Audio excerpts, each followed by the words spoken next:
So is Bill Belichick a good coach? That sounds weird to say. Of course, Bill Belichick's one of the best coaches of all time, a 8-time Super Bowl champion, 6 of those as a head coach. So yeah, he's a good coach, obviously, but how good is he is the question, and how good is he now is the actual question. I think we all know historically one of the best, if not the best, to ever do it, but times have changed. First, let's start off with some positives, though, because I really do want to say I still think his defensive coaching is as good as anyone else's in the league, and probably still better than anyone else's in the league. The defensive X's and O's are fantastic, and it's not just about running the right concepts all the time. Sometimes it's about things like this, where what's going to happen on this play for Detroit is they actually have a play concept designed to beat the concept the Patriots are in. So this is an X's and O's situation where the play call on paper favors Detroit, not New England. But here's where things get interesting. So the way the play concept works is that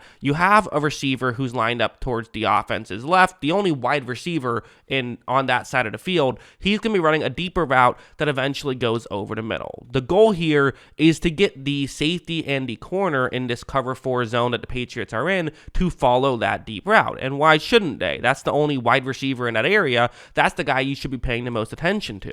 Then they can have a tight end who kind of starts off as though he's just running a flat route. He gets over towards that area of the field and hopefully gets open in the back of the end zone for a touchdown. That's what you're hoping happens here. So okay, makes sense on paper. Let's see how it plays out.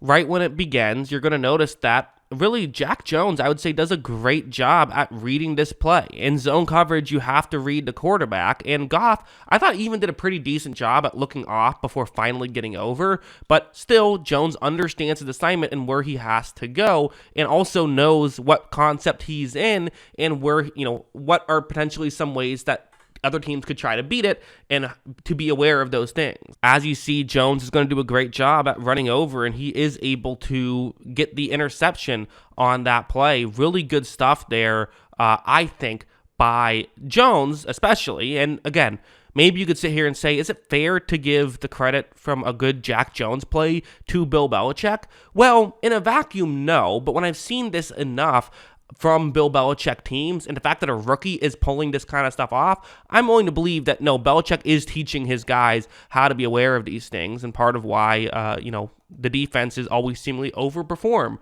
for New England.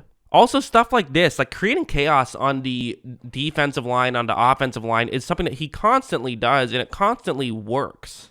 As you see, New England has a ton of players currently lined up on the line. There are 5 guys who appear to be getting ready to rush the quarterback, and who knows if they're actually going to or not. But on this play, they do in fact rush the quarterback. No one else gets open right away, and Goff tries to scramble, ends up losing the football, and it results in a touchdown here for New England. Dialing these things up at the right time. There's also a stunt involved. Belichick loves to just constantly try different things. Okay, we're going to do a blitz, and then we'll, only have a 3-man rush. Then we'll have a 4-man rush. Then we'll, all this crazy stuff.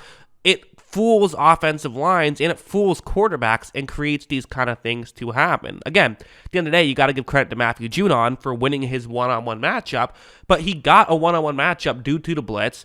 Penei Sewell was a little bit frozen for a second because of the not knowing exactly what was happening, and so Judon was able to take advantage. So the player made a play. At the end of the day, a coach can't win you a football game. All they can do is put their players in positions to succeed. Belichick himself said, has famously said that players win games, coaches lose it. But I think a coach can help the player win a game by putting them in positions to succeed, which Belichick does defensively.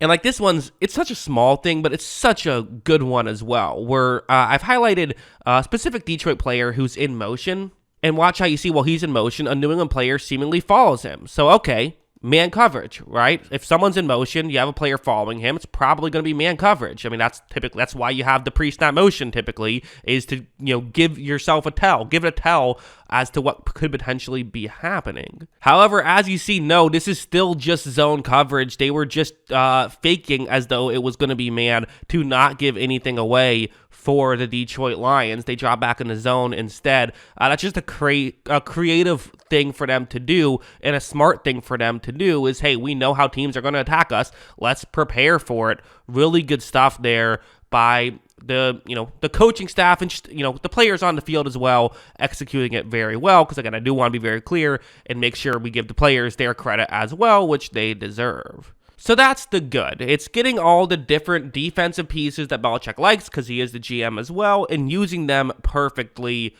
What's the bad?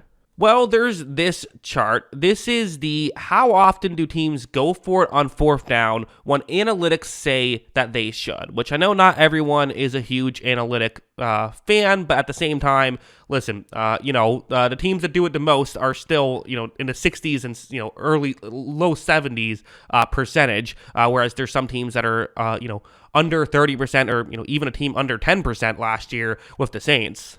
And to be clear, this is only when you have a greater than 20% chance to still win the game. So it's taking out the desperation, like 4th and 20, let's throw a Hail Mary type situations out of the equation.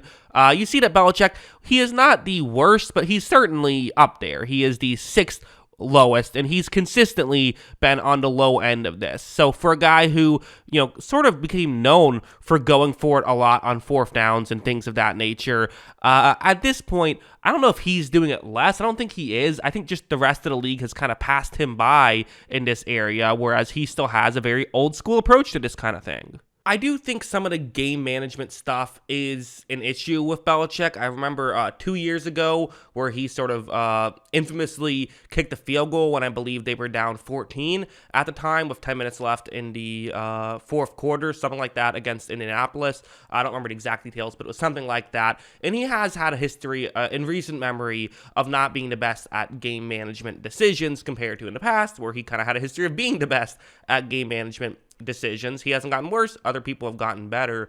Also, hiring Matt Patricia if it was a different coach, it would be a fireable offense. Now, you're never going to fire Bill Belichick. I think if Bill Belichick goes 0-17 next year, he still has a job. But those were some real negatives in his column, I think. So does the good outweigh the bad? I think the answer is probably still yes, but he just does not have the same strength that he used to have. I think that some people have kind of almost used Brady as a way to discredit Belichick. He still is one of the greatest, if not the greatest coach of all time. I think trying to take that away from him would just be unfair, in my opinion. That being said, though, I don't think he is as good as he used to be, and I certainly don't hold him in the same, high regard that I used to. I used to kind of always feel like, hey, if you got Brady or you got Belichick, I'm never counting you out. There's times now where you count Belichick out now at this point, and Brady's retired, obviously. So, obviously, historically, there's no debate. Bill Belichick is one of the best coaches of all time, and certainly the best coach of this era of football. There's no question there, in my opinion.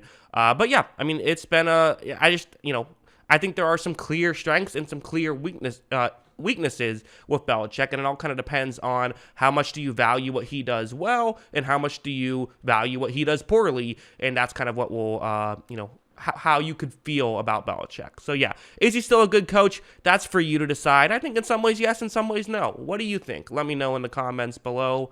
Always love hearing from you. And of course, as always, thanks for watching.